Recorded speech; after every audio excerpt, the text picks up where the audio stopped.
Alrighty, guys, welcome back to another episode of Monkey Hero Adventures. We're going to pick up right where we left off, barreling our way to a encounter with Lady Iceheart and looking for this trader, the Ivy, and heading towards our first expansion, finishing up ARR. Alright, Alphino, what you got? Tendrils of Intrigue.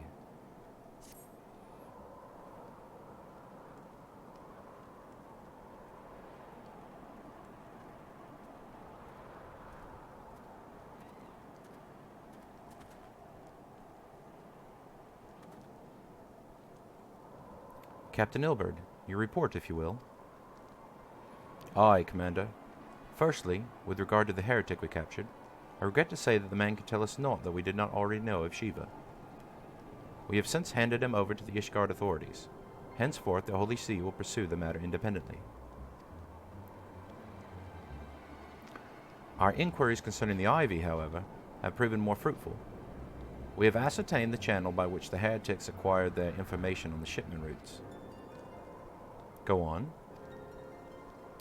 You will recall the flame we first identified as being the Ivy's employ. From him we were able to trace a trail of conspirators, each taking us closer to his master. Alas, the trail came to an abrupt end. Fearing that the investigation had been compromised, we took the necessary step of detaining all suspected of conspiracy. There were 5 on our list, including a Thame stationed at Revenant's Toll. The man's primary duty was to keep an inventory of donations from abroad, the particulars of which he would share with benefactors, thereby ensuring that needs did not go unfulfilled. By virtue of his role, he was privy to the details of all shipments bound for the settlement. Needless to say, that included those originating from House Forton. He knew the precise route the caravan would take, and so he sold that information to a merchant. I think I can guess which one. None other. With a little encouragement, he soon confessed to knowingly aid in abetting the heretics. Well, that is one mystery solved at least. But what of the Ivy? Are we any closer to prizing off his mask? I dare say we are, Commander. Our relentless pursuit has forced him to commit a grave error. In a desperate bid to cover his tracks, the Ivy resorted to exercising certain administrative powers available only to high-ranking members of the Immortal Flames. If you consider then that our investigation is known to barely a handful of them, the field of suspects is greatly narrowed. You mean to say that the agent is among Rabon's innermost circle? Someone who has been with him since the Immortal Flames' establishment? 'Tis the most plausible explanation. The infiltration likely occurred during the company's founding, while the groundwork for the act being laid beforehand. To slip into a position of authority unremarked, and remain above suspicion all these years. Aye, I too was surprised, though I really should not have been. Of the 3 grand companies, Ul'dah has ever been the most vulnerable to infiltration. Both Limsa and Gridania have long-standing armed forces which lent themselves well to the formation of the Maelstrom and the Order of Twin Adders. To all intents and purposes, it was the same people, loyal ones mind, under the same leadership, only the banner was different. Not so the Flames. Ul'dah's military was made up of disparate orders, most of which were glorified mercenary companies that answered only to their own paymasters. Hardly an ideal environment to which establish something as high-minded as a grand company. The difficulties Rabon faced when founding the Immortal Flames are well known. Even after he convinced his fellow syndicate members to share the cost, they remained the matter of finding enough bodies to fill the ranks. Indeed, and given the pressing nature of the Imperial threat, that meant recruiting every passing sellsword. Amidst the chaos of its founding, it would have been child's play to infiltrate the company. A good deal easier than now, eh?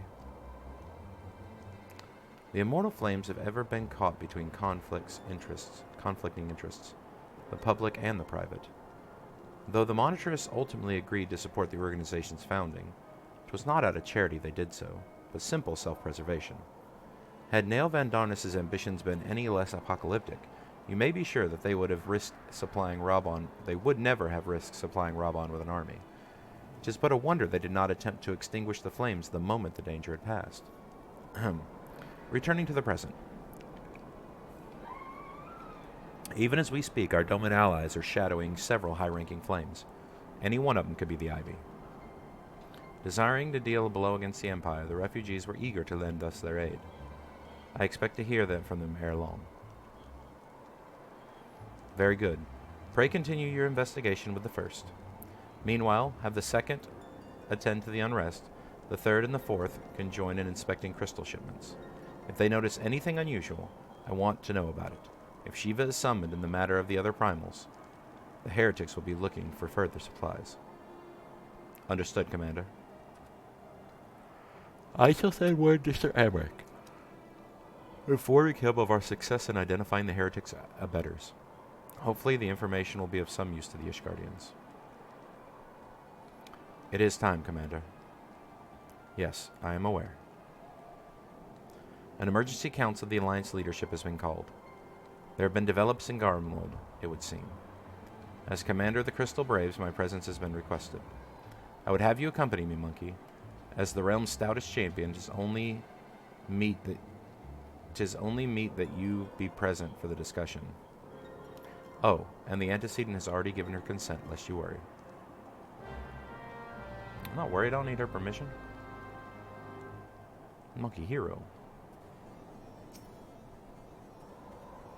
Like me, you are doubtless eager to conclude our business with Iceheart, but until another path to her sanctum is found, she will remain beyond our reach.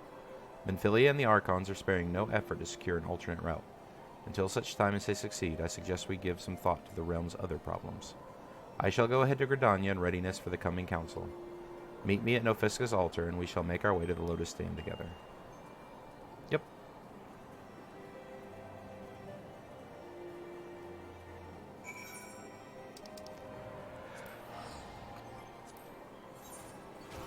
Lotus Stand it is.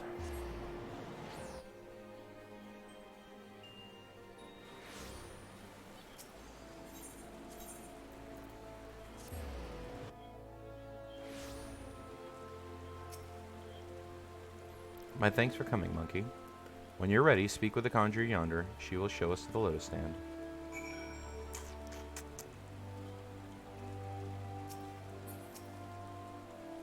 The Alliance leaders await you at the Lotus Stand. Will you be joining them now? Yeah.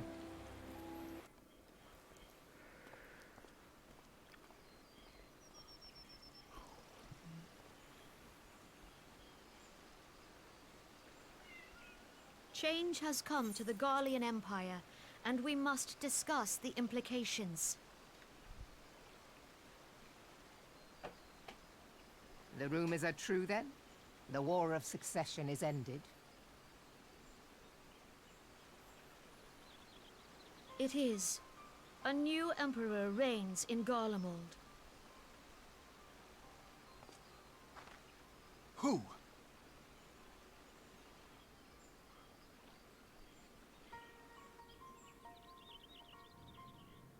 The birth and all too rapid expansion of the Garlean Empire is commonly attributed to the strategic brilliance of Solus Zosgalvis, yet he did not rule alone.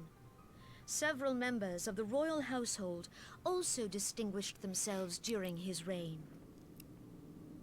Nevertheless, it was the eldest son who stood to inherit the throne, until his most untimely passing. I thought us fortunate when I learned that the Emperor had died without naming a successor.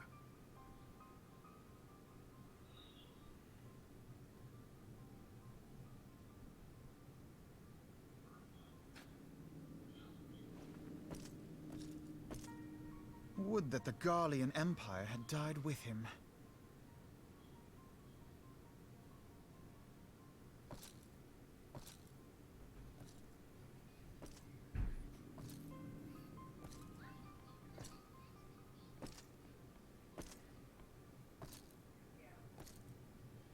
Twas the grandson and his uncle who had the strongest claims, was it not?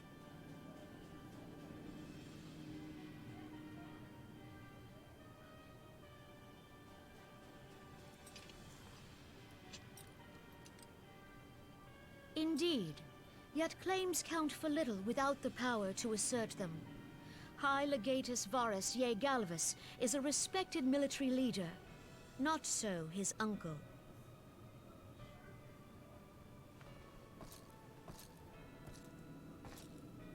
So, young Varus has torn the crown from his uncle's grasp and taken his place at the head of the Empire.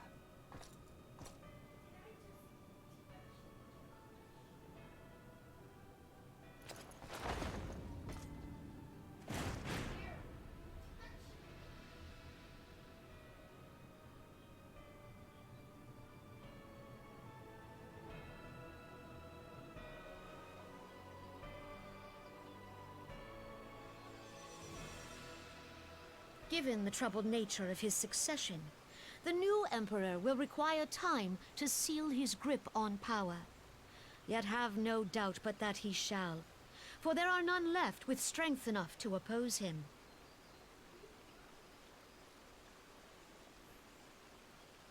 Since the success of Operation Archon, the remnants of the 14th Legion and the forces occupying Alamigo have done naught but fortify their positions.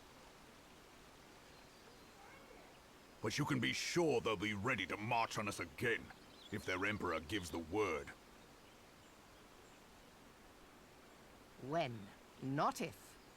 They say this Varus was so set upon Eorzean annexation that he spoke out against the Meteor Project. Plainly, the new emperor's intentions are of great concern to us all.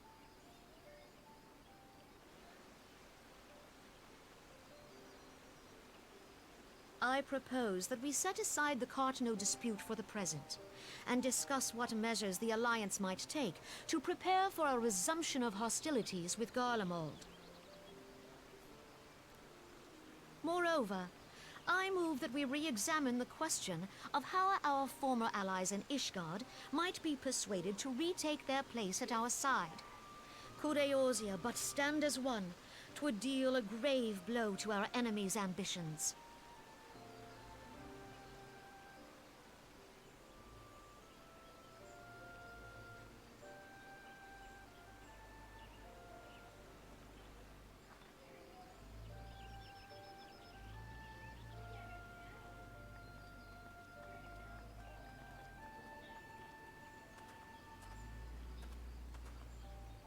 Well, I suppose we should be grateful that they have finally acknowledged the inevitability of Imperial attack. Who knows? They may even do something about it. If only the leaders of Ishgard would follow their example and stop hiding behind their gates, praying for the coming storm to pass them by. But that is a discussion for another time. At present, I am more concerned by the fact that the Alliance's mooted preparations will be made known to the Garleans many moons before their coming. So long as the Ivy eludes our grasp, no secret is safe.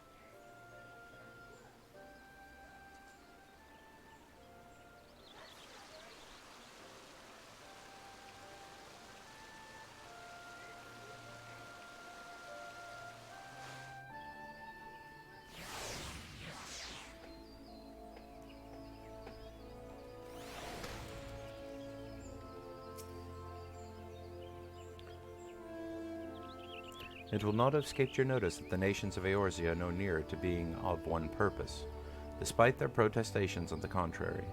Plainly, the threat of a resurgence Garlemald is not enough to stir them. And the reason for this? Deep-rooted mistrust among the citizenry. The nation's leaders can come to all the understandings they like, but their unity means little and less to the common folk. Take the Leminsons, for instance.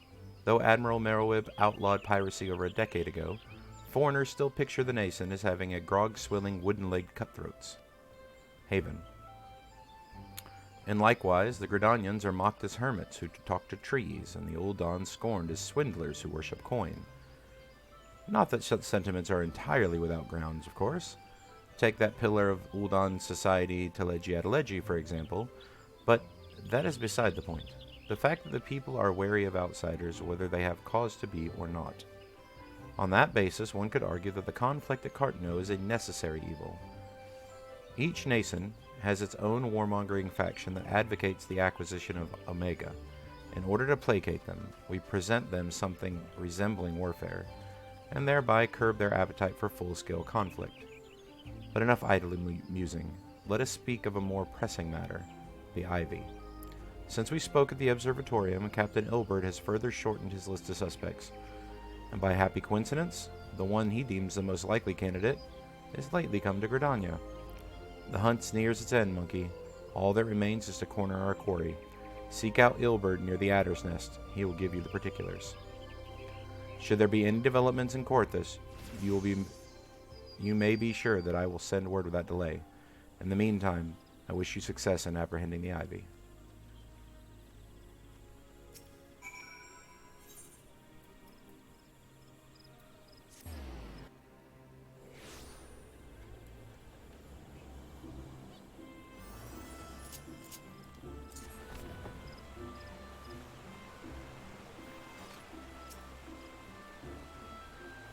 My thanks for coming, Scion.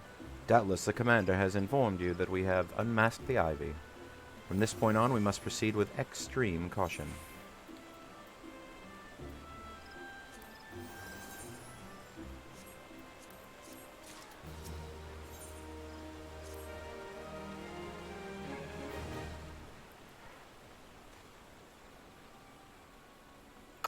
Listen well.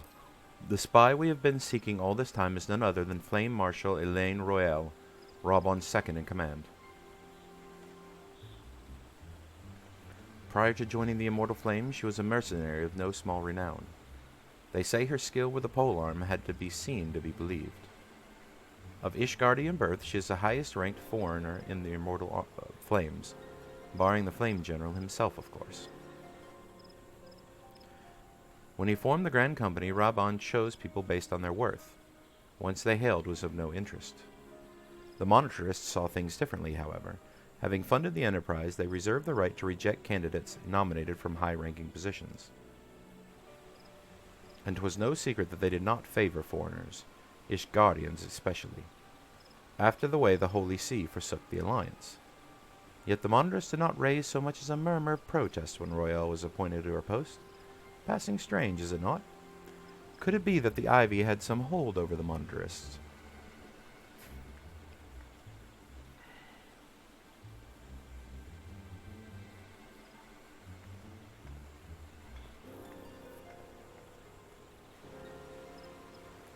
These revelations are secondary to our current mission. Our foremost interest to us is Royale's presence here now. As you may be aware, it is the duty of the Flame Marshal to command the Immortal Flames in the absence of the Flame General. While Raubon attended the Council of the Alliance leaders, she should have remained in the Hall of Flames. The woman has no business being in Gridania, yet here she is nonetheless, on some pretense. She is up to something, mark my words. Even as we speak, I have a dozen men traveling with the Flames' records of evidence of Royale's guilt. But if we can catch her red-handed, we shall have all the proof we need. Which brings me to the plan. I have people watching the city gates, the airship landing, and docks.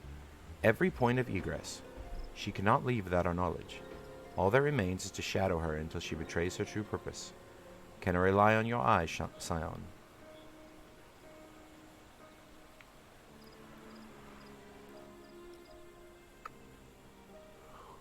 You have my thanks. Let us go, then, and take care not to alert our quarry.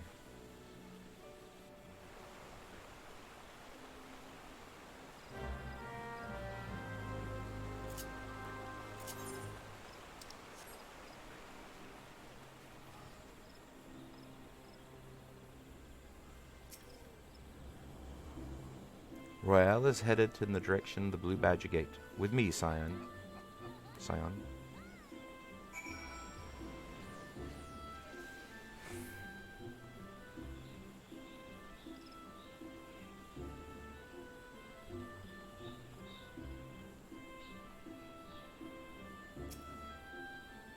So, Royale has entered the Carnland Canopy, meeting someone perchance.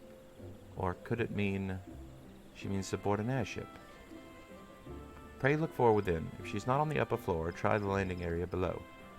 One of mine is stationed there, and she may have something. I've seen something. Ephemy is her name. I shall remain here in case Royale reappears.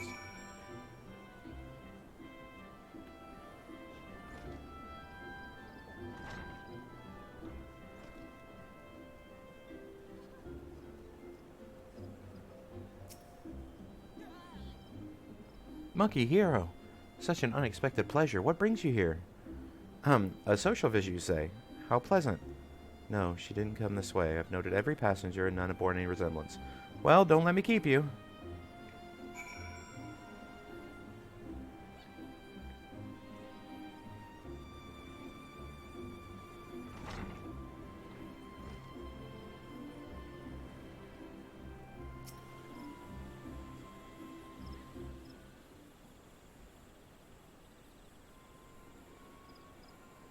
Nowhere to be seen, you say? And you're sure she did not board an airship? She did not come back out either. Where in the seven hells could she have gone? The roost! How could I have forgot? Greetings, good sir. Might I interest you in some Muntoy tonic? A cup a day imbues a man with great vigor, if you take my meaning. Perhaps another time, friend. Wait, that necklace. You are a shinobi of Doma. The woman you seek has left Gridania by the way of West Shore Pier. She was attired as a merchant, but these eyes are not so easily deceived. You may wish to take search to the East Shroud. Rest assured that we shall continue to support you from the shadows.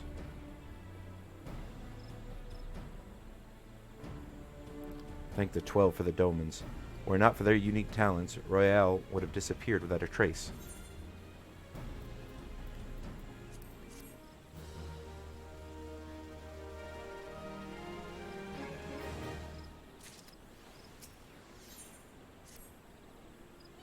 Our hunt leads to the East Shroud, Scion. I suggest we follow Royale's example and take the ferry from West Shore Pier. You'll doubtless wish to make certain preparations, so see to them while I go on ahead. I shall wait for you at Sweet Bloom Pier. Okay.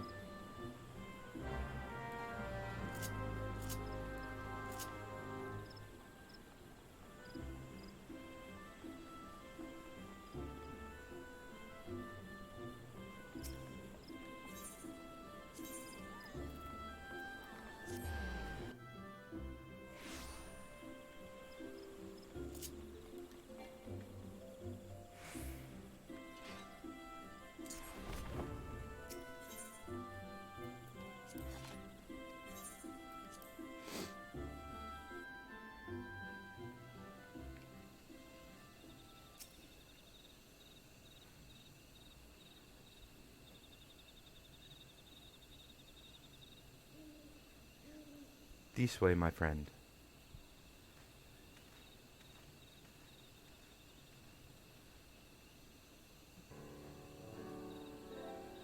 Your quarry makes for the Hawthorne hut. If Royale is truly the one we seek, we can expect that she means to make contact with her Garlean masters there. An explanation is in order. You are no doubt aware that the Garleans have their own method of communicating over great distances. Well, our ingenious friends at Garland Ironworks have provided us with devices which disrupt these communications, and we have installed them around the city-states. In doing so, we have made it difficult for Imperial agents to correspond with their masters. Royale would thus have no choice but to rendezvous with her Imperial contact directly. Yet, as a well-known face in the Immortal Flames, she cannot move about Phandelin without being recognized. It would only be a matter of time before someone saw through her disguise. 'Tis for the reason I believe that she has chosen the Black Shroud for her clandestine meeting. The Elizan are a common sight here, and her comings and goings are not like to turn any heads. As my scout tells it, the Garleans have sent agents with a mind to destroy the devices and render such direct contact unnecessary. Fortunately, our shinobi have thus far been successful in rebuffing their efforts. This is it. We need only make for Hawthorne Hut and catch Royale in the act.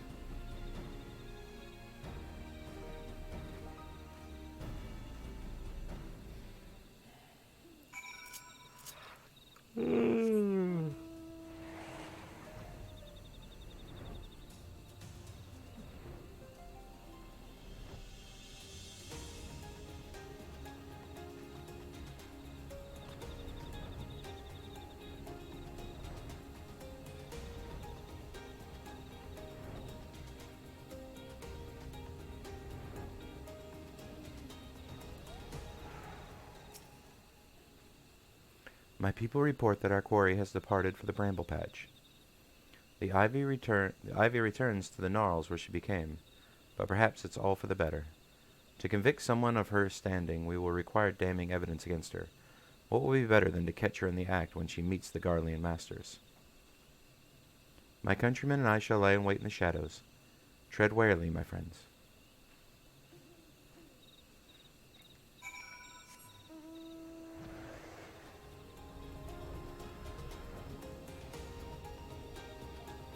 This bitch don't scare me.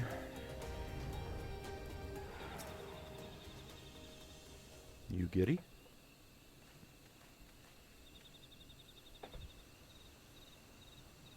Just beyond, Royale is in conversation with an individual clan in the matter of an adventure. An Imperial intermediary, no doubt. This is it. With me.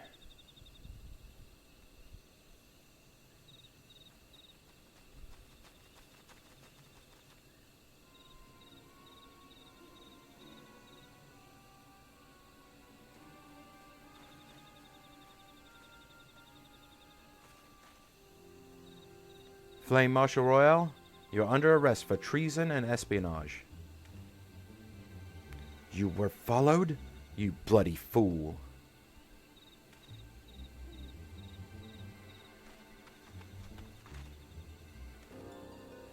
Damnation.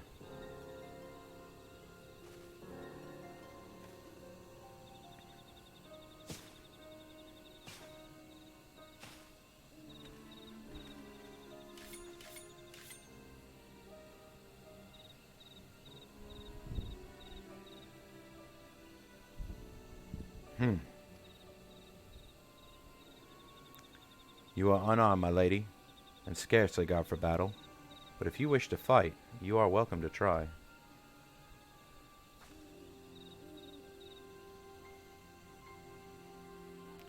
What is the meaning of this, Captain?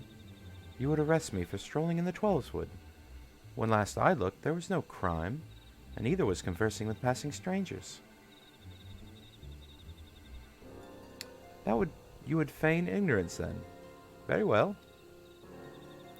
If you think of something to say, there will be plenty of time to say it later.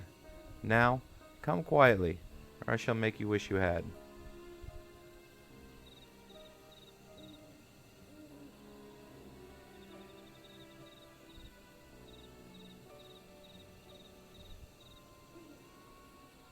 I will offer no struggle. After all, I have naught to hide.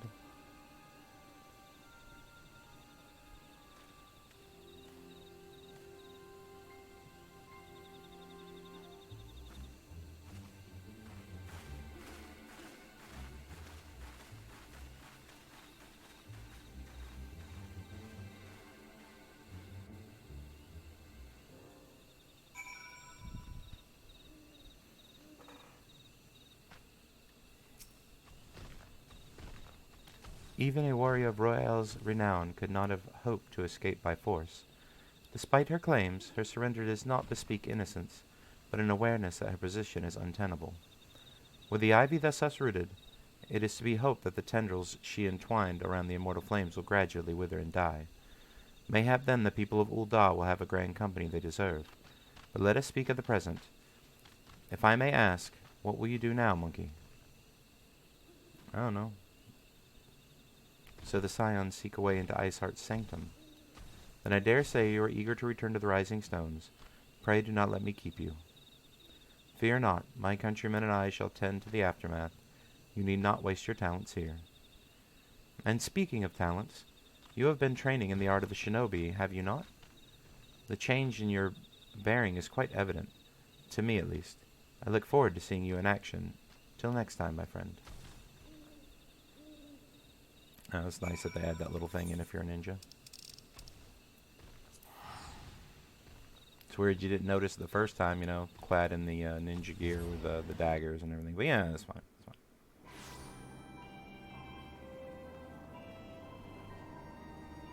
fine. It's old dialogue. I mean, technically, she couldn't have, because you wouldn't have been able to be a ninja back in the day.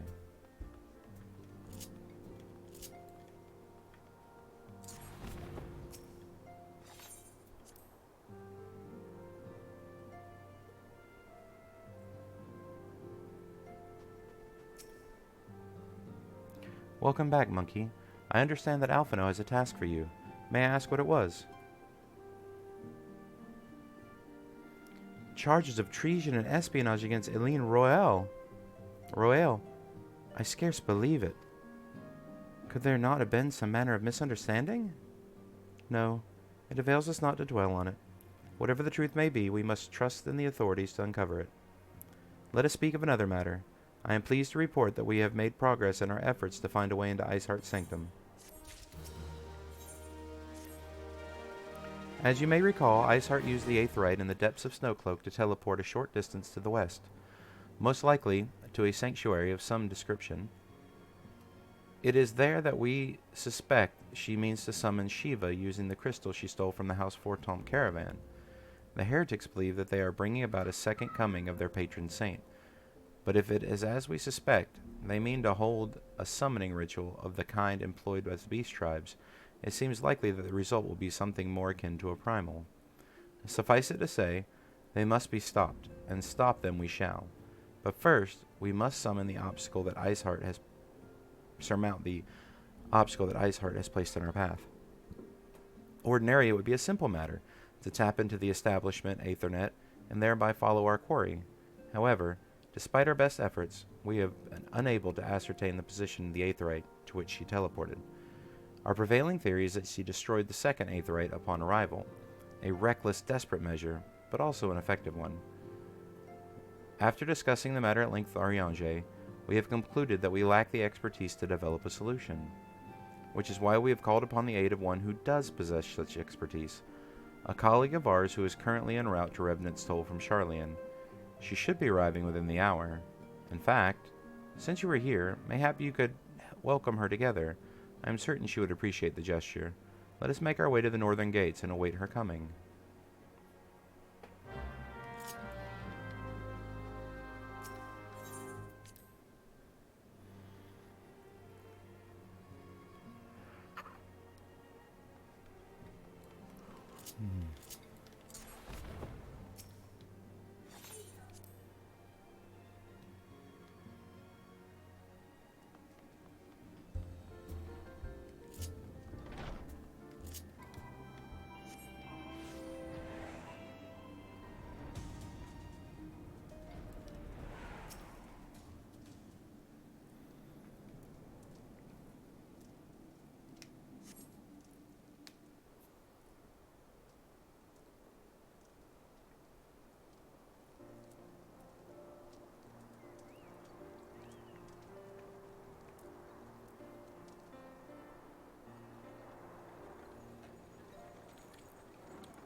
Yowza. That is a hot, hot row. Minfilia, am I right? None other. I bid you welcome to Revenant's Toll, and thank you for traveling so far on such short notice. As if I could ever say no to Urianger. Moonbreeder is an accomplished Charlian scholar, and an authority on Aetheryte technologies. She has played an invaluable role in our search for a means to capture Ascian souls. Charmed, I'm sure.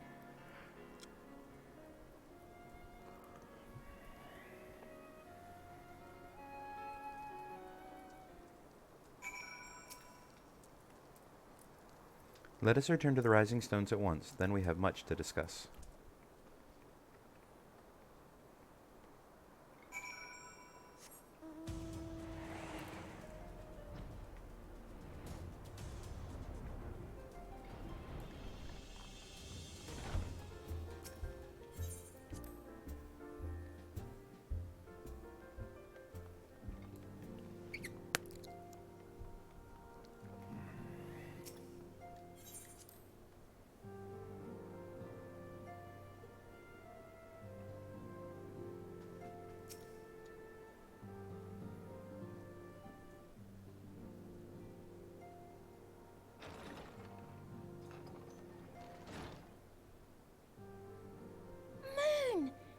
It's been ages.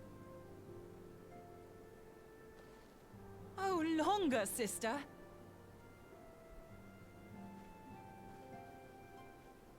A joyous reunion indeed. Well, of course it is. Moon and I are like twin sisters. Save in appearance and aptitude.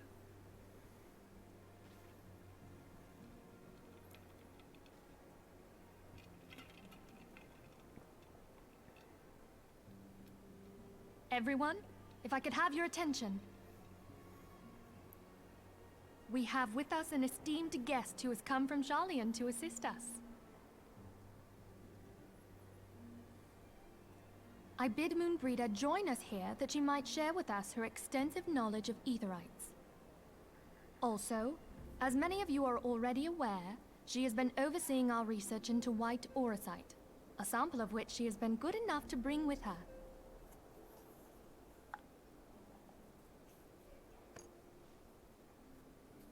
Well, I had to come, didn't I? You'd have to be bloody daft to turn your nose up at a chance like this. Where better to conduct my final tests than a land so steeped in ether you can taste it? 'Tis plain the passage of the years hath done little to dampen thy youthful spirits. And nothing at all to reform thy youthful manner.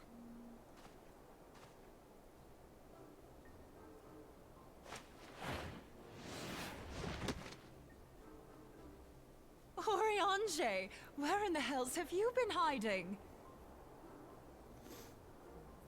Unhand me.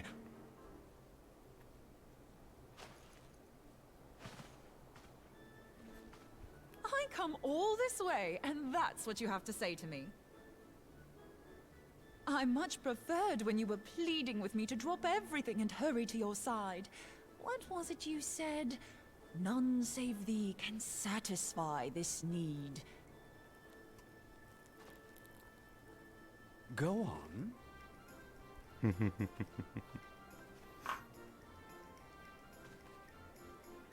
Thine artless attempts to misrepresent mine all too innocent motives do thee little credit. Mine intent, as well thou knowest, was but to impress upon thee the gravity of the circumstance. Lest thou doubt, a deiform entity shall shortly be summoned, save if thou and no other grantest my compeers thine aid. You still haven't found it, then? Your missing Aetherite? We have not. No. We know that Iceheart teleported to an Aetherite not far from the first. Yet even after careful analysis, we could not locate the second beacon. We now suspect that the heretics destroyed the second Aetherite to impede our pursuit. Our allies continue to scour Snowcloak for Iceheart's sanctuary, but we have no guarantee that they will find it. Yet it must be found, for even now Iceheart prepares to call upon Saint Shiva. I'm sorry, but if the Aetherite's been destroyed, then that's that. Although, you're absolutely sure she used the first Aetherite, are you? She didn't just use teleportation magics? One of our own bore witness to her escape. I can say with absolute certainty that Iceheart used the Aetherite.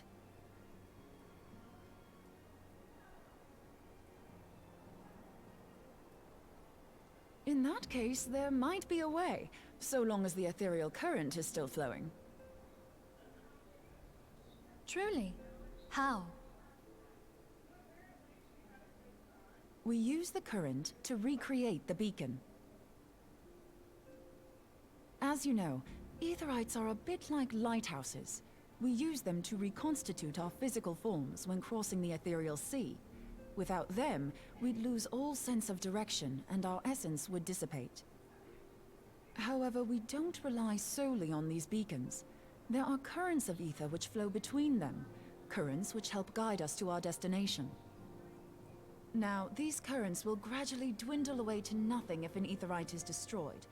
But If even a sluggish flow remains, we could theoretically use it to direct a surge of concentrated ether towards the void left by the beacon, and thereby fill it up again.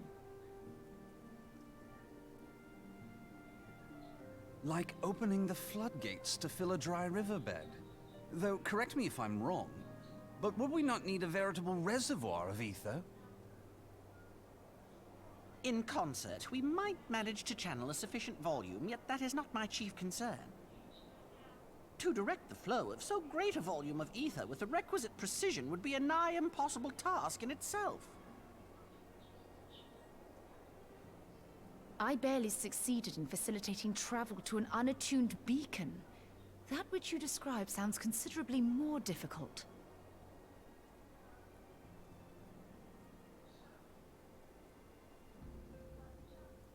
And dangerous. Every person who has attempted to teleport in this fashion has died in the process.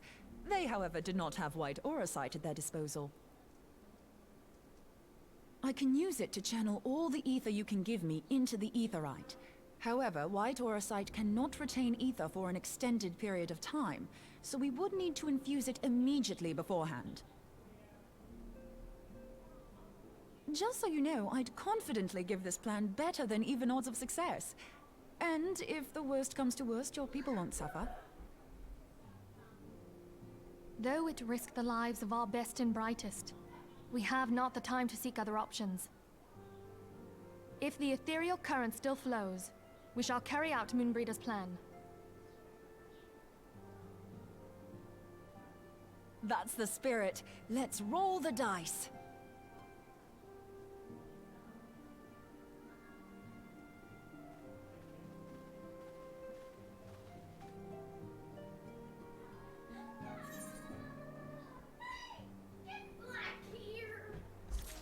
I like Moonbreeder.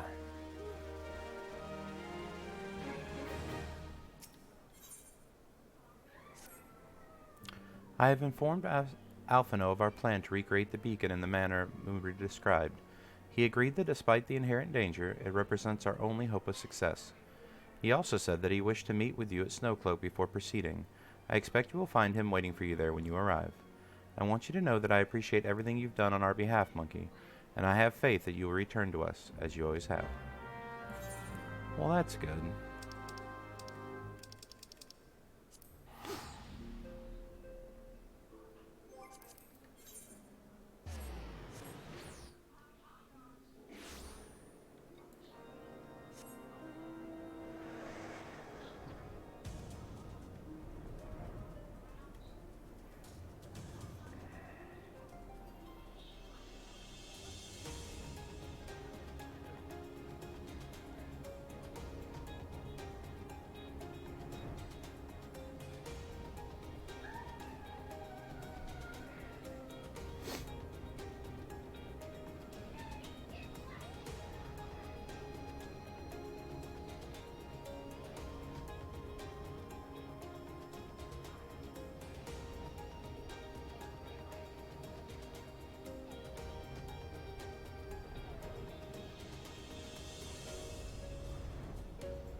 Good to see you, Monkey.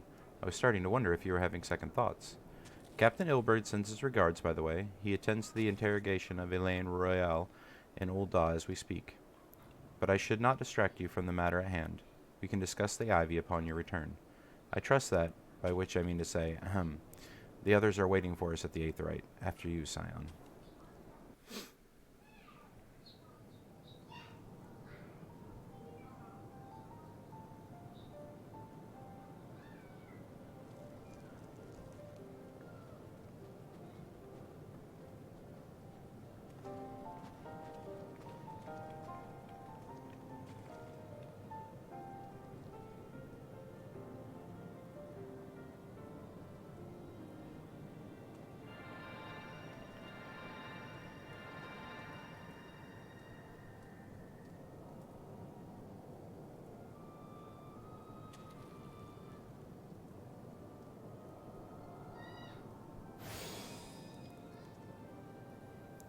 There, it's ready.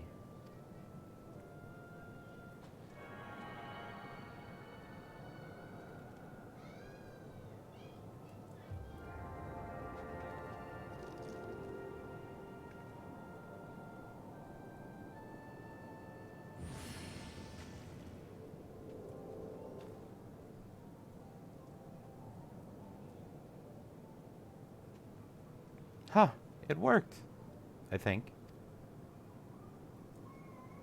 Try attuning to the Aetherite now. Feel for the current and try to locate the beacon.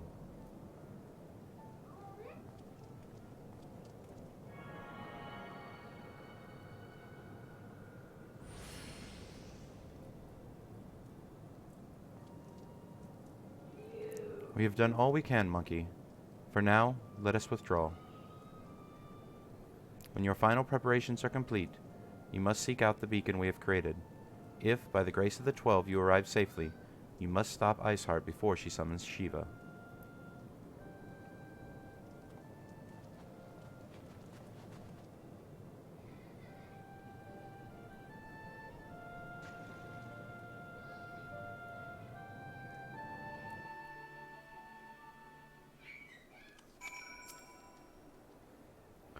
We cannot ignore the possibility that our actions have alerted Iceheart to our plans. Should that be the case, she may attempt to hasten the completion of the summoning ritual, and if she succeeds, you will have little chance but to face Shiva in battle. Knowing little of this saint, I cannot say if our own strength will suffice, and so I would encourage you to call upon your allies.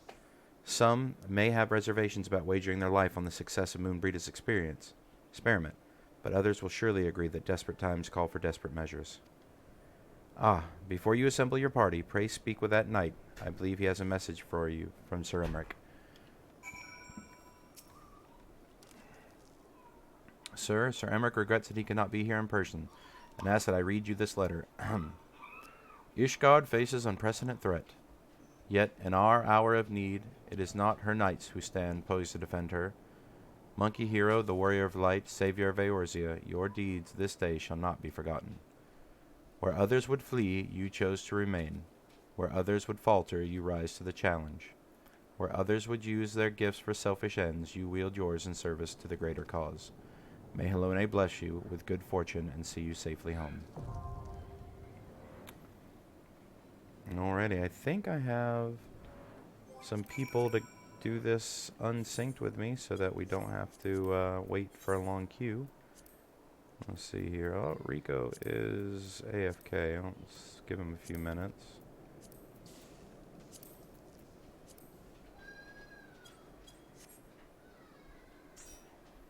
Oh, Owls might do this.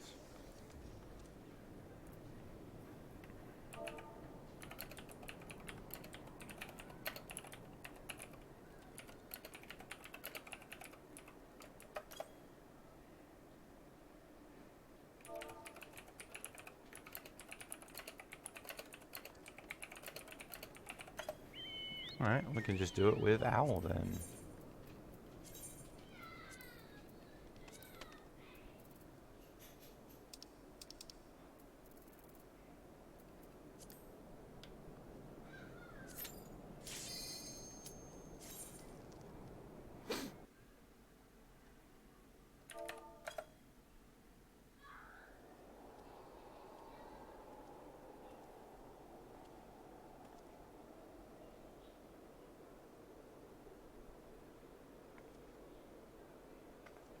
You should never have come here, warrior of light. I labor only to forge a lasting peace. A peace you would deny us out of ignorance and blind faith. No matter. If it is our fate to be at odds, then it is mine to strike you down. We whom gods and men have forsaken shall be the instruments of our own deliverance. Partake of my flesh. Fill this vessel with your light. Walk amongst your brothers and sisters once more. Oh, Saint Shiva, still the hatred within our hearts and bless us with eternal grace.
Fool.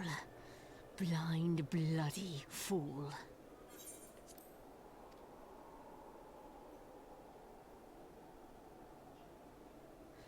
You, of all people, should understand the suffering war begets. That no sacrifice is too great if it brings an end to the violence. Mine is the righteous cause.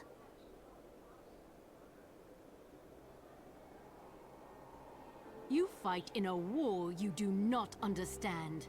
A pawn of liars and schemers. And they are no less ignorant than you, following the creed of their fathers without question, never thinking to ask why. Trapped in a delusion of their own creation, and blind to the truth.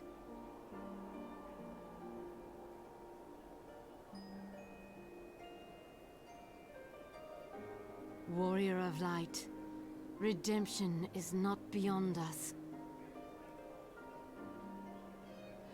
We who walk before may lead those who walk after. Seek the Keeper of the Lake. See with eyes unclouded.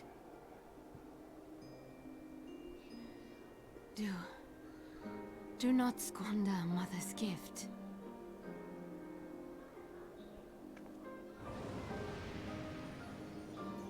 Hear, feel, think.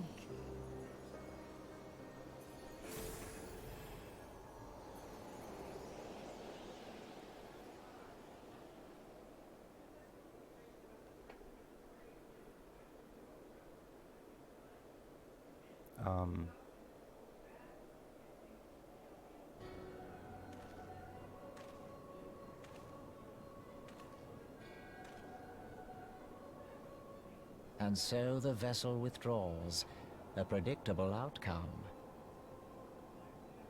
Nevertheless, La Habrea will be pleased. How unfortunate.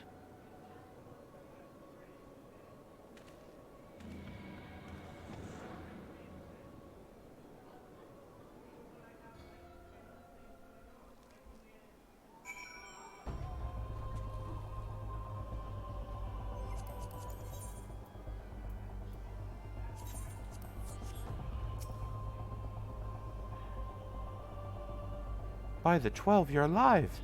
I mean, of course you're alive. Why wouldn't you be? Iceheart did what? And you're certain about that, are you? Devonians are skilled with glamours, after all. Look, if you say that's what you saw, I believe you. Just that I've never heard of a primal being summoned like that before. Are you sure you're not injured? Head trauma has been known to cause hallucinations, you see. No? Fair enough, I was only asking. If you ask me, there's naught to be gained by mulling over implications of a story in the freezing cold. Let's save it for the Rising Stones, eh? I'll get everyone to meet us there. But before that, you must pay a visit to White Brim Front and speak with Alphino. He's probably worried sick about you. That or he's busy playing politics with the Ishgardians.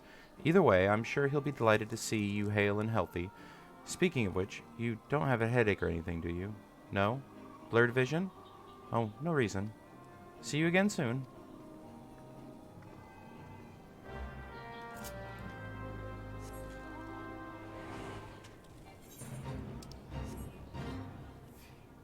Don't feel too good about beating Shiva down like that.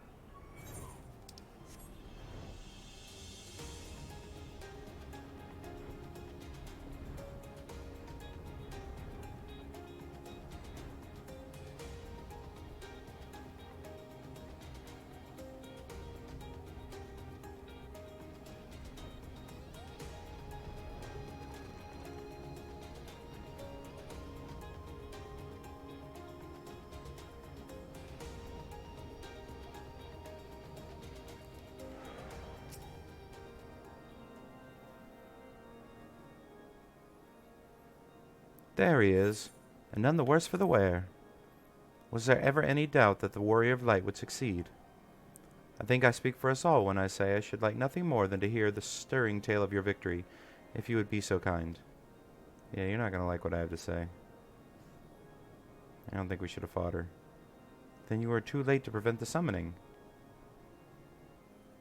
But not too late to prevent further loss of life. An outcome worthy of celebration, and one for which we have Monkey to thank. Yes, you're right, of course, Sir Emmerich. We should be content with what we have accomplished.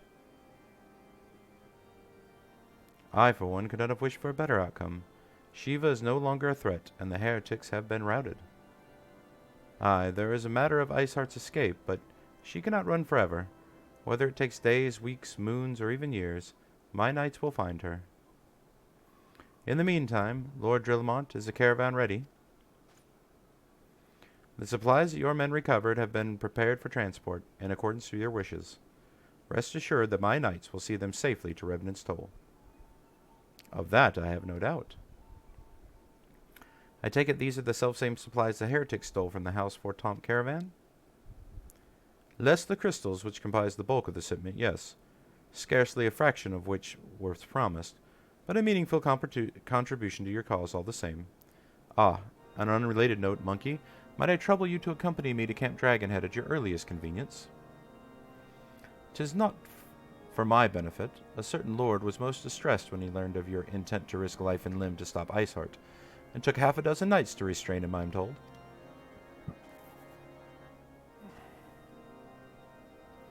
Men give vent to their anxieties in myriad ways.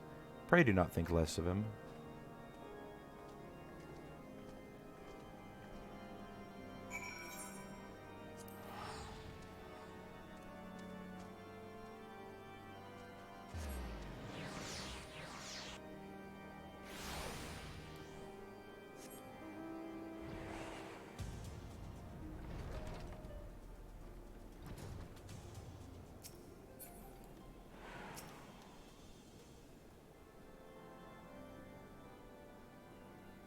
What were you thinking, Monkey?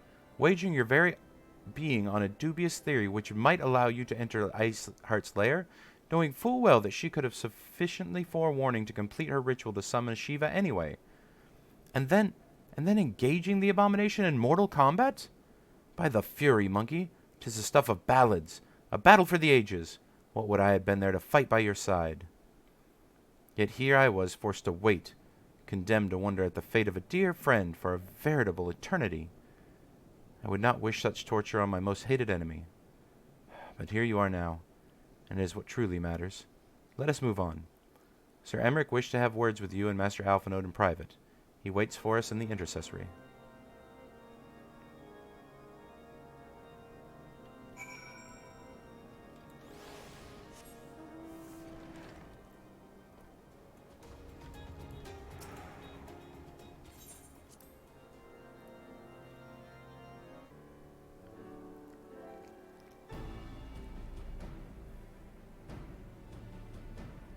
On behalf of the Holy See of Ishgard, allow me to express my deepest thanks. Never before have we been required to contend with a primal. Indeed, there were fears in some quarters that our knights might not be equal to the task. From what we have now learned of these beings, I can say with certainty that we would have lost a great many men had the Scions not intervened. Then the argument for preemptive action should be self-evident. Perchance now you will reconsider my proposal that Ishgard move against Natalan.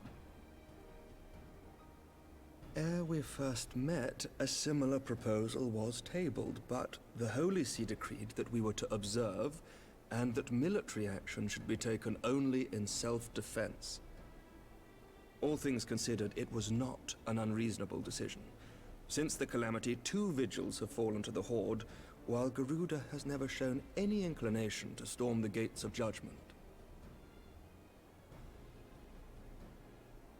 Which is why this unprecedented crisis and its resolution may prompt a change in policy.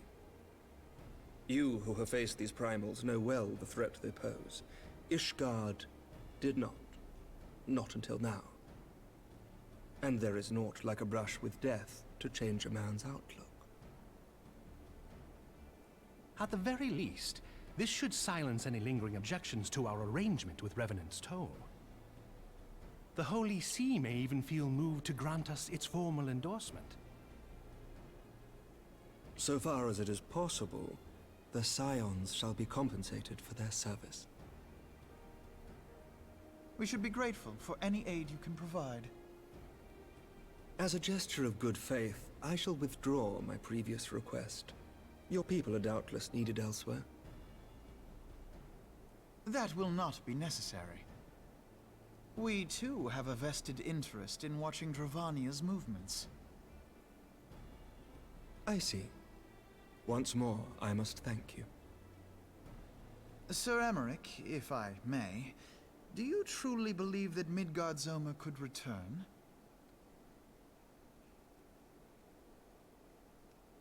The heavens are a window unto truth, but those who interpret their movements are not infallible. I requested your involvement as a precautionary measure. But of course, you sought an excuse to compensate us from the first, mindful of what would happen if Revenant's Toll were taken by your enemies. Ishgard is not wont to aid its neighbors, but that does not preclude it from manipulating them to serve its own interests. Choose your next words carefully.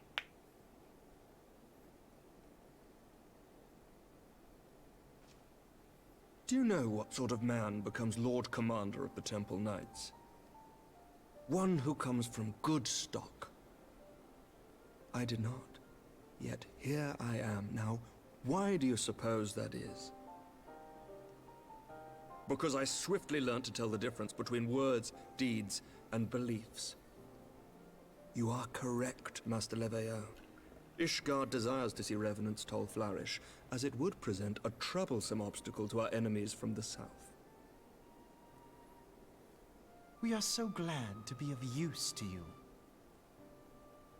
As we are to you.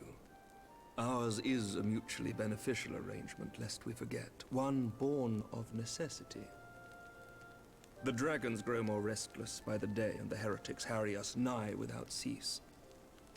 We have contended with such troubles for centuries, but there are limits to even our endurance.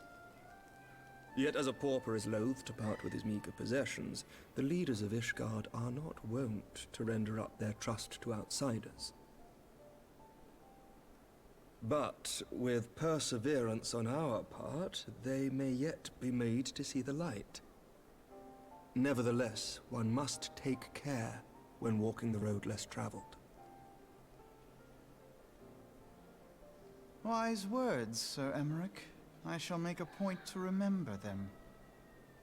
I must apologize for my earlier outburst. I hope it will not sour our good relations. Not at all. You but spoke from the heart. I trust you understand that at times my duties may prevent me from meeting with you. On such occasions, my second-in-command will speak for me.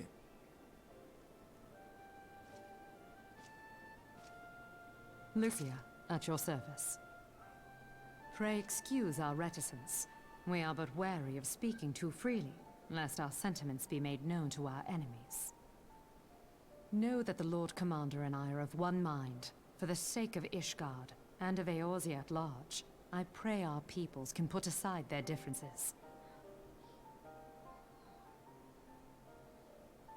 Those who dwell in the past risk losing sight of their future. Should aught befall one of our shipments, pray inform Lucia immediately. You may also relay to her any words you might have for me alone. Not being of Ishgardian birth, she owes no allegiance to any noble house, making her as near to incorruptible as one can find in my homeland. Suffice it to say, I trust her completely, and so may you. Which reminds me, Lord Orchefort, if you would be so kind? Certainly.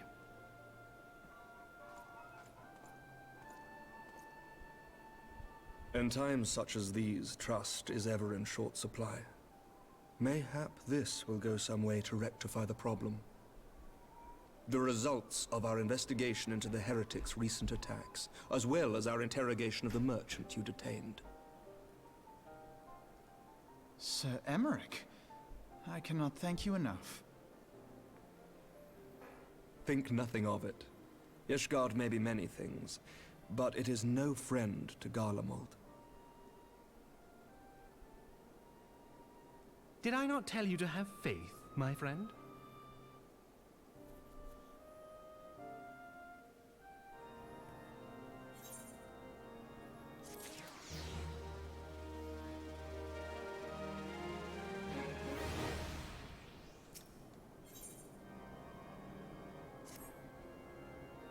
It would seem we have much to discuss with our friends at the Rising Stones.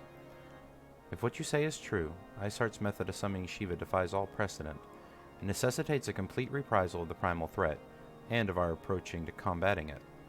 Moreover, there are grave ramifications if word of this incident reaches Imperial ears. The Garlean Empire believes that primals are an insufferable menace, that their mere existence is a threat to this very star. As such, they deem any action taken against the beast tribes to be justified by default. Imagine then if it became known that it was not only the beast tribes of Eorzea that could summon primals, but her civilized peoples as well. Any lingering objections to the Eorzean campaign would vanish overnight. Where before we had to contend with a single Imperial Legion, we would find ourselves facing the combined might of all Garlemald. But I speak unadvisedly. Come, monkey, it's better that we continue this conversation in Mordona.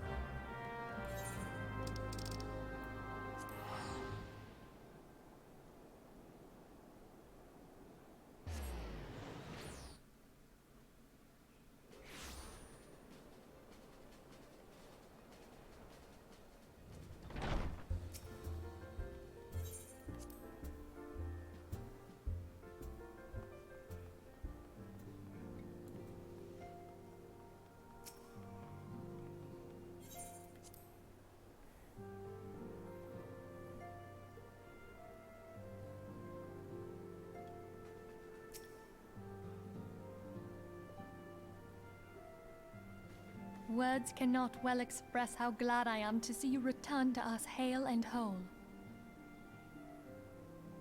Needless to say, I am most eager to hear your account of that which occurred in Kurthis, assuming you're ready to speak of it. Excellent. I shall summon the others at once.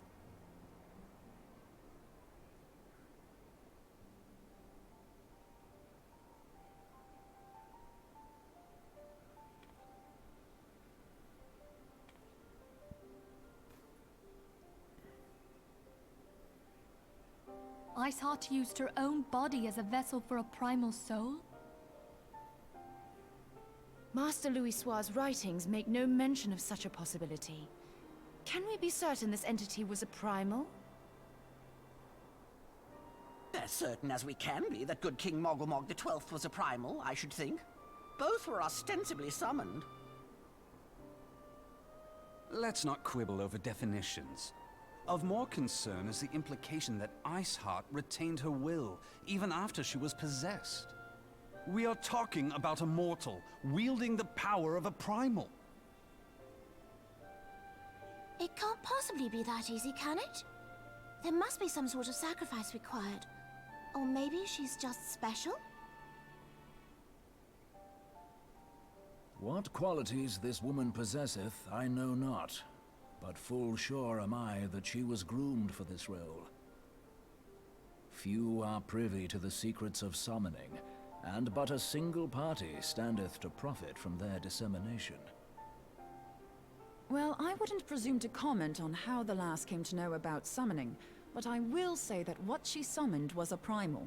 The readings were the same, or near as damn it. Strange as it all sounds, it's really no different from what you've faced before. Then mayhap it is time that we re-examined our previous encounters. Pack your things, Ida. We're going back to Gridania. Yes, sir.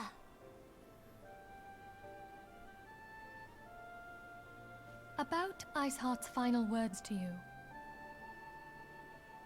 Here, feel, think. Hydaelyn speaks to her as well.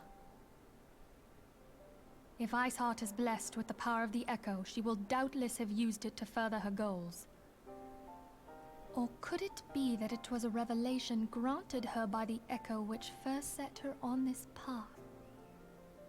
She did say that the Ishgardians were blind to the truth. Do you think she has knowledge of the origins of the Ishgardian-Dravanian War? It would do much to explain her unwavering conviction. Did not the Lady Iceheart implore thee to seek the Keeper of the Lake? And did she not imply that in so doing thou wouldst come to see with eyes unclouded? Midgard-Zoma was a king amongst kings who reigned for centuries on end. But he is dead and his wisdom lost to the ages. Unless the Ishgardians' fears are well-founded. It would seem we have yet another reason to stand watch over the Keeper of the Lake. For a mercy, we are well positioned to do so. Iceheart, Shiva, Ascians, and Midgard-Zoma. I shudder to think how they're all connected.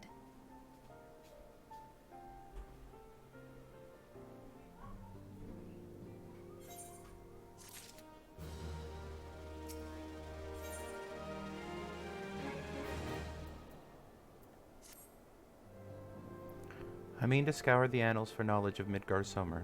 Given his great age, I dare say he appears in more than a few. Did you hear that? The commotion outside. Could you see if aught is amiss?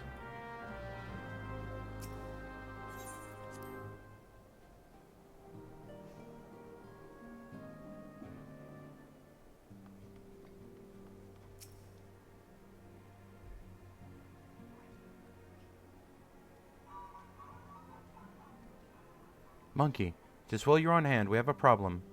Royale has escaped. It happened shortly after the Immortal Flames took her into custody.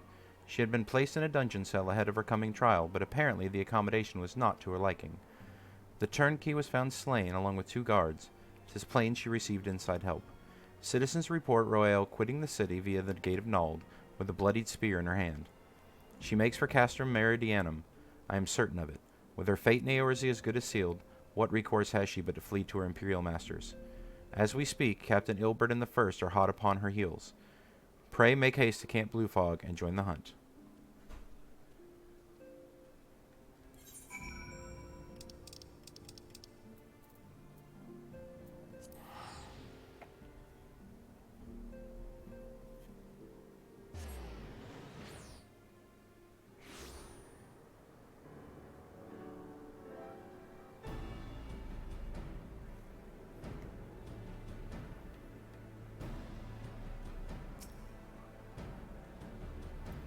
Well, thanks for coming, Scion. I have spoken with the soldiers here. They say that Royale walked through the camp not a bell ago. Aye, she walked right through. Did you not mishear? We have Robon's decision to keep the matter secret to thank for that. Bad for morale, he said. As for result, not a single flame in garrison made an attempt to detain her. And so here we are. Royale must not be allowed to reach Castrum Meridianum.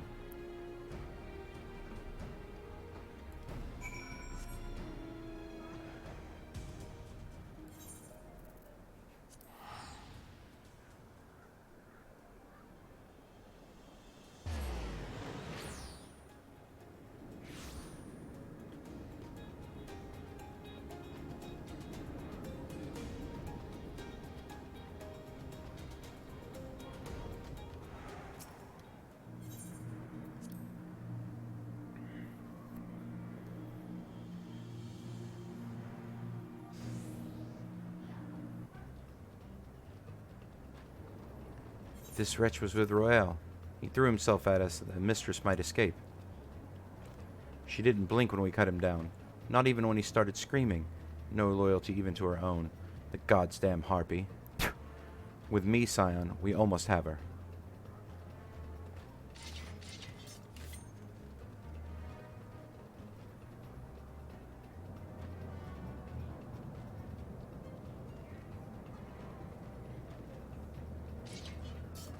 It's a shame because she's hot as fuck, even hotter with that spear and that armor. Yeah, I have a thing for the Elven and the row women, for sure.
Bind her and do it tight.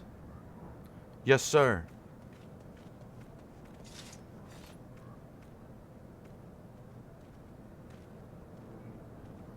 Good work, men.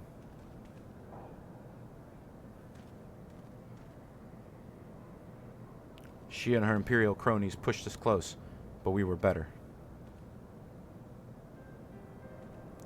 Behold, a respected officer of the Immortal Flames. People looked up to you as one of the Order's founding members, one of its pillars. It saddens me to see you fallen so low.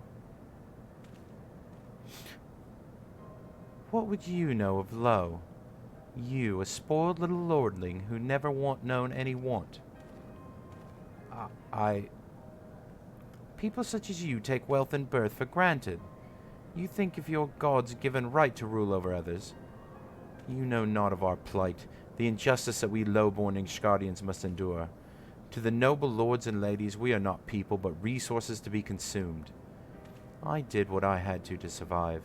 Stealing, killing, even whoring myself. It is not a fault of mine its fools imagined me a paragon when I joined the Flames. To hear you tell it, one would think you're the only person ever suffered. In case you've forgotten, Robon himself was born into poverty. As was I. We lived hand to mouth, with little more than the shirts on our backs. Hunger was our constant companion. Yet never did we bemoan our lot in life, nor did we begrudge others their fortunes. We accepted the hand we had been dealt, and played it to the best of our ability. Life was a battle, but no matter what fate threw at us, we took it on the chin and came back for more. Everything we have, we fought for. How different are we? Then how are we different then? 'Tis true, we're both mercenaries of lowly birth. And 'tis true that we both had our fair share of struggles. But whereas I sold my sword, you, Marshal, you sold your comrades. If life has taught me one thing, it's that you never betray your own. I would sooner cut off my own arm than raise a hand against a friend. But enough talk. You will return to Ul'dah to face justice, and the people who trust you have dragged through the gutter. We'll drag you through the gutter. There you go.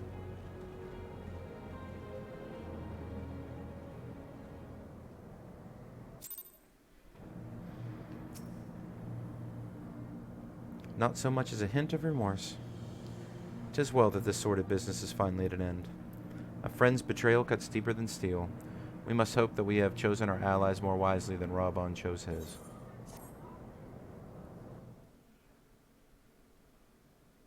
I have heard. Truly bothersome business. No, I do not foresee a problem on that front.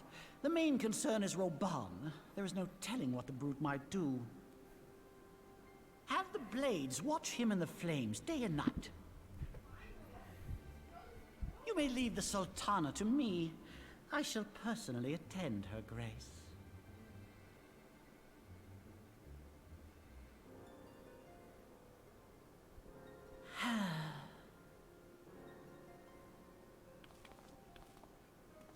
Sever one of the East Aldenard trade routes. That ought to keep Lolorito occupied for a while.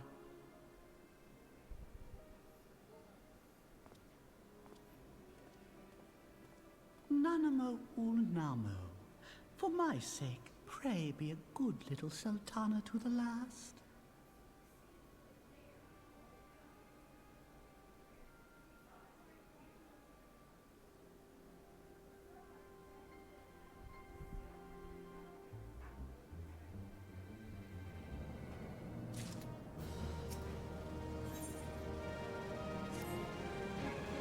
Captain Ilbert and I have a few questions for the Flame Marshal regarding the circumstances of her miraculous escape.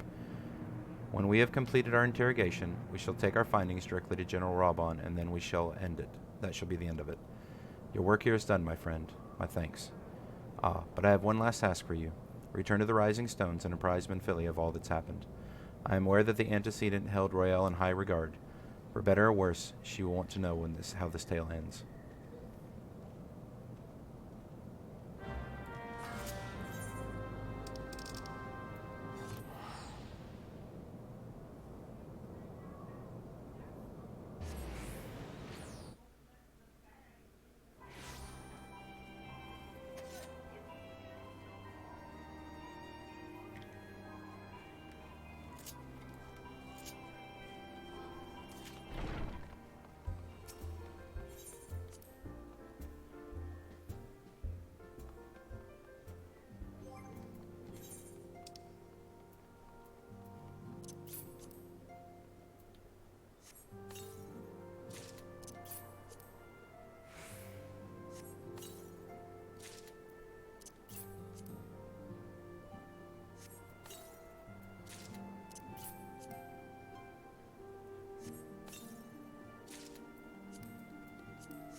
Welcome back, my friend. I have already received word from Alfino. To think that Flame Marshal Huayu was the Garlean agent. I know not what to say. Together with Robon, Aline lent us much-needed aid at the time of our Order's founding. She was particularly passionate about the need to tackle the primal threat. When we discussed the subject, her eyes fairly shone with determination. Whatever else she may have been, I choose to believe that it was her true self with whom I spoke then. But now is not the time to dwell on such matters. I have an important announcement to make regarding our effort to defeat the Ascians. We shall begin as soon as everyone is assembled.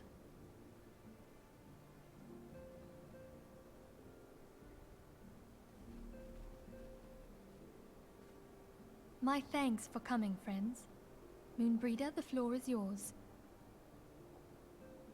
By now, I'm sure you're all familiar with White Auracite, the miraculous material that'll allow us to capture Ascian souls. Back at Snowcloak, we verified its ability to absorb vast amounts of ether. Alas, it leaves something to be desired in the area of stability. The stone can only store ether for a short while before expelling its contents.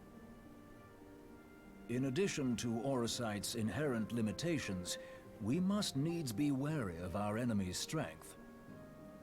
Our foe draweth upon an infinite wellspring of power. Even should we succeed in entrapping him, the stone will not long contain his wrath. Meaning that, if we want to kill the swine, we'll have to be quick about it. 'Tis our belief that an Ascian soul may be permanently undone, if smitten by a sufficiently concentrated burst of pure ether. The only trouble is, we can't say for sure how concentrated the burst needs to be. Without knowing how much ether an Ascian soul is composed of, we're basically guessing. Our sole clue lieth in thy struggle with La Habrea. During that encounter, Heidelin bid you forge what she called a Blade of Light, a weapon which took the form of a luminous stream of energy. Based on your description, we believe the blade with which you vanquished your foe was composed of ether. Admittedly, your victory proved ephemeral, as La Habrea was able to use a crystal of darkness to flee into the space that lies between our world and the void. The fact remains, however, that Heidelin placed the means to destroy the Ascians in your hands. Be that as it may, it would be unwise to assume that she will do the same when we next encounter such a foe. Quite so, my lady. We must needs find the means to forge our own blade of ether, one to equal that which Heidelin did benevolently bestow upon her champion. That is all well and good, but it seems to me that producing such a blade will require a prodigious quantity of ether. Whence will it come, pray tell? Oh, what if we had two pieces of white auracite? One to trap the Ascian, and the other to store the ether for the blade. Oh, nice try. But it's as I said, the stone won't hold ether for any length of time. We'd still need to collect the stuff there and then, sorry to say. And therein lies the rub. Finding a way to create the blade whenever and wherever we choose. 'Twould seem more research is in order. I'm going to linger a while, perform a few more tests on the Auracite. And I could do with some help. Urianger, why don't you lend me a hand? Mine apologies, but I am required at the Waking Sands. Lady Minfilia hath given me sole charge of the premises. 'Twould be unseemly to leave them unattended. Sole charge, you say? So you're basically alone there, then? Well, that settles it. I'll just have to come to you.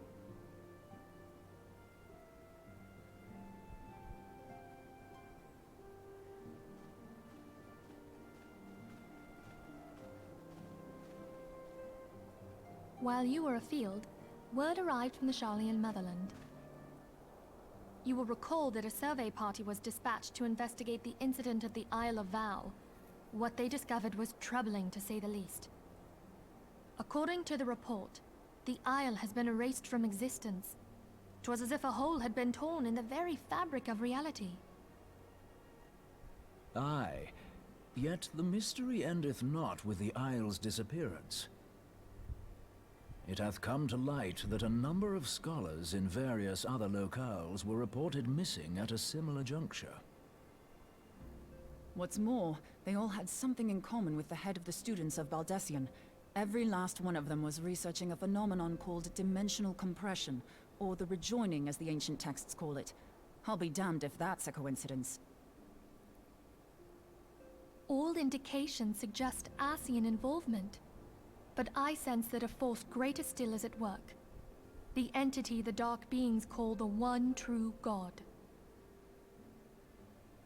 We must pray that my dear friend Kryl regains consciousness soon. If she bore witness to the Isle of Val's final moments, she may be able to shed some light on this mystery.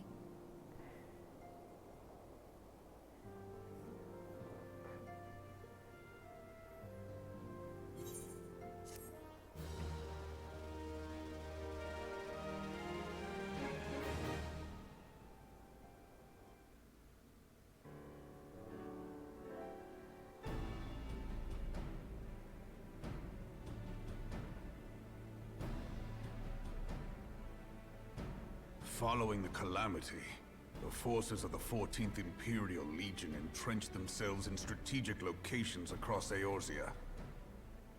So swiftly did they accomplish this, it was suspected that they had received help. To think that it came from Huayu, my right hand. Huayu. Oh, been saying it really wrong. There is more. We have reason to believe that Huayu didn't deal exclusively with the 14th. She also answered to a higher authority in Garlemald. But this higher authority could not have been the Emperor. By consenting to the Media Project, Solus Zos Galvus showed himself to be more concerned about preventing the spread of primal influence than claiming Eorzea for the Empire. He would happily have seen the lot reduced to ash. We believe a number of high-ranking figures within the royal household were against the decision, but that they knew better than to oppose the Emperor openly. Of course, this didn't prevent them from making clandestine provisions, in which Huayu played a part. Alas, these provisions did not prevent Dalamud from falling, and the ensuing chaos changed the face of the realm forever. Yet Eorzea survived. To all intents and purposes, the Meteor Project had failed, and the Empire was left to rue its lack of a decisive means to eliminate the primals. Until, that is, it stumbled upon the Ultima weapon. Even before the accursed thing was dug up, it seemed to me the 14th had the might to overwhelm our weakened armies. Yet they chose to hide behind their walls. Why? The Black Wolf was wary of making the denizens of Eorzea desperate, lest more primals emerge to bleed the land. The discovery of the Ultima weapon, however, emboldened him to resume his war of conquest in earnest. But there was one in Garlemald who believed that Van Belsar's actions were premature. One who stood higher in the Imperial Army's chain of command.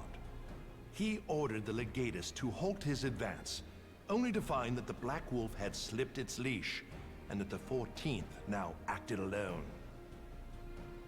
In a bid to bring Van Belsar to heel, he used the agent he had planted in Ul'dah prior to the calamity to undermine the Legion's efforts. A man who outranks Van Belsar, yet opposed the late Emperor's decision to annihilate Eorzea. This could only be the former High Legatus of the Garlean army, now known as Emperor Varus Zos Galvus. So he was Huayu's true master. But one of several in actual fact. We've learned that even as Huayu served the Empire's interests, she sold Imperial secrets to a certain faction in Eorzea. In so doing, she helped to maintain the status quo, thus prolonging the conflict. Considering who stands to profit from war, it isn't hard to imagine who her other masters were. Seven hells! You mean to say that she was a double agent? Huh, triple, if you consider her services to Van Belsar and the new Emperor as separate. As neatly as these pieces seem to fit, one aspect of the puzzle remains unclear to me. By whose will was the Marshal feeding intelligence to the heretics? And try as I might, I fail to see how aiding their cause would profit either her Imperial or Monetarist masters. Could it be that another hand is at work here? If so, why you must be made to reveal whose it is.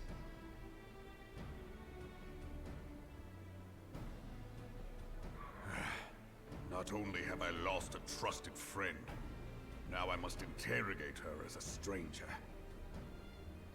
Not a pleasant task, I grant you, but a necessary one. Unless we weed out the ivy, root, stalk, and stem, it will simply grow back. I know that full well. Those closest to Huayu have already been detained, and I will question them alongside her. General, pray keep in mind that there may be unwitting abettors among them. All will be treated fairly. On that you have my word.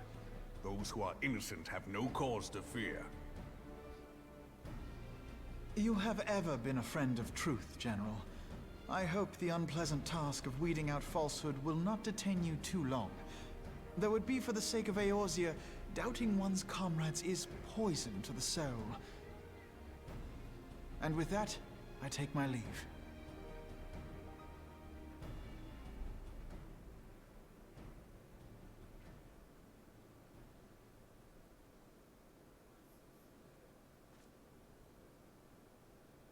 All these years, I've been made to dance to their tune. How could you, Huayu? How could you side with them? Those cankers who take from this land and give naught in return, who use their power to disempower and grow fat while the people starve. I know you can hear me, monetarist scum! Your crimes will not go unpunished! One day I will purge this land of your sickness! Before the eyes of the 12, I swear it!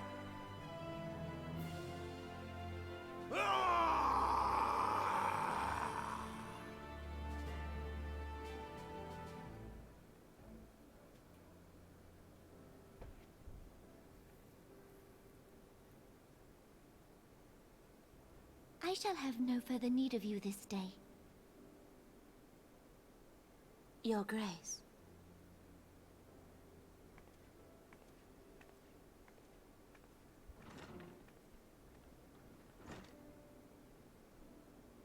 I fear that not even mine own chambers shall remain private for long.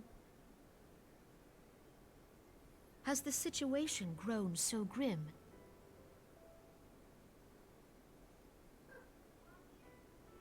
Ever since he proposed the Cartiner Reclamation Bill, Teleji Adeleji has risen to greater prominence upon the backs of impoverished refugees. The monetarists were ever united in their pursuit of profit, but the man's actions have torn a rift in their ranks. They snap at each other as rabid dogs. Yet now is not the time to be bickering among ourselves. If this bickering is a threat to law and order, might you not have grounds to dissolve the Syndicate? Would that the solution were so simple, Admiral. Alas, my moving to dissolve the Syndicate is certain to spark outrage among the influential merchant class, whom the Cabal represents. This would serve to exacerbate the current unrest, and peace would slip still further away. Be they rich or poor, natives or refugees, all who reside in Ul'dah have a right to pursue happiness. It is the duty of a ruler to protect this right. If I am to perform my duty, I must needs tread warily. It would not do to make enemies heedlessly. Were Lord Lolorito here, he would doubtless say that I have my head in the clouds. A ruler is required to take a wide view. Try as we might to cater to all needs, some will inevitably be overlooked. As such, there shall ever be citizens who feel aggrieved. It cannot be helped. But as you have informed us, the monetarists take no view but their own. They hunger for power while the masses starve. In the absence of a common cause, it seems beyond any one individual to make Uldar whole. And the presence of a Garlean agent within the Immortal Flames only makes matters worse. Even accounting for Uldar's historic reliance upon mercenaries, such a grievous breach of security is unprecedented. I fear this business will provide the monetarists with a rod to beat Rauban.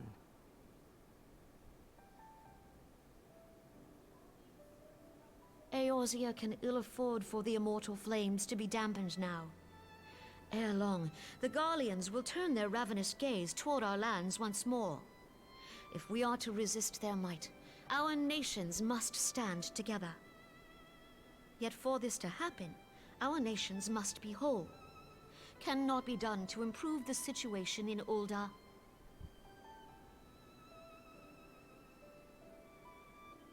The true wealth of Uldar lies in the health, happiness, and hopes of her citizens. Alas, the citizens shall never know these things, so long as their lives are ruled by the ambitions of the few. The monetarists claim to represent the best interests of the people, but in sooth they desire only to manipulate them for their own selfish ends. For the government to serve the people, it must be formed of the people.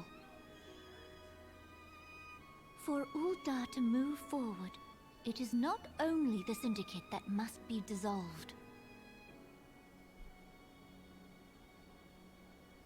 Nay, you jest.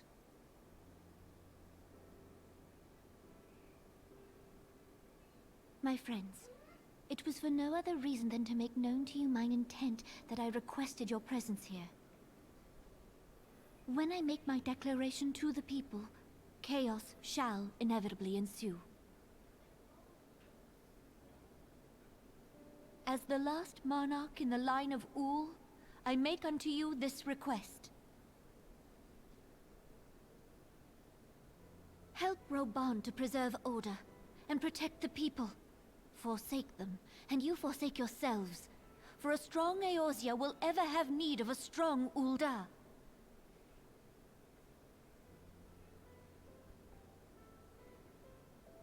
Your Grace, are you certain of this?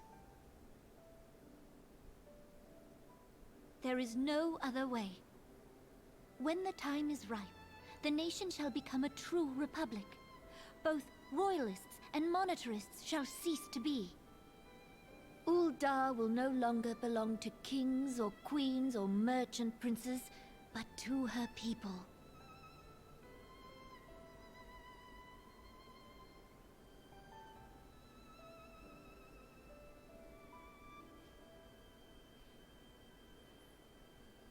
Rauban, forgive me for casting aside all that you have toiled for in my name.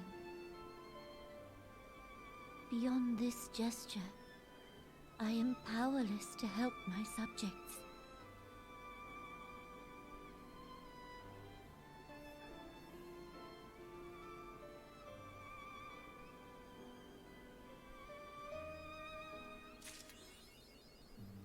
Alrighty, that is the end of 2.4. We are moving into 2.5, which is the last of the patches. Well, 2.5 and 2.55, but yeah. We are coming up to the end of A Realm Reborn, but we are going to end right there. Hope you guys enjoy it, and we will see you in the next one.